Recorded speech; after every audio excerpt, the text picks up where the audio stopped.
Hello friends, இன்றைக்கி நம்ம பார்க்க போகிறது காரஞ்சாரமான நாட்டுக்கோழி தண்ணி குழம்பு தாங்க. அதுக்கு நான் 1/2 கிலோ சிக்கன் கூட கொஞ்சம் மஞ்சத்தூள் உப்புத்தூள் போட்டு 3 விசில் வர வரைக்கும் வேக வச்சு எடுத்துக்கலாங்க.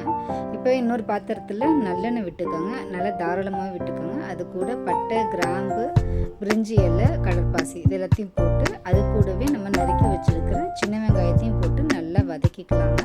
சின்ன வெங்காயம் நல்லா பொன்னிறமாகிற வரைக்கும் நல்லா வதக்கி விட்டுட்டு இது கூடவே இப்போ தக்காளி சேர்த்துக்கலாங்க. தக்காளி ஓரளவு வதங்கிறதுக்கு முன்னாடியே நம்ம 5-6 பச்சை மிளகாய் கூடவே கொஞ்சம் கருவேப்பிலையும் போட்டு நல்லா வதக்கி விட்டுக்கோங்க. நல்லா வதங்கினதுக்கப்புறம் 1 ஸ்பூன் இஞ்சி பூண்டு பேஸ்ட்டு போட்டு நல்லா பச்சை வாசனை போகிற அளவுக்கு வதக்கி விட்டுக்கோங்க. இப்போ இது கூடவே நம்ம வேக வச்சுருக்க சிக்கனையும் கொட்டிக்கலாங்க.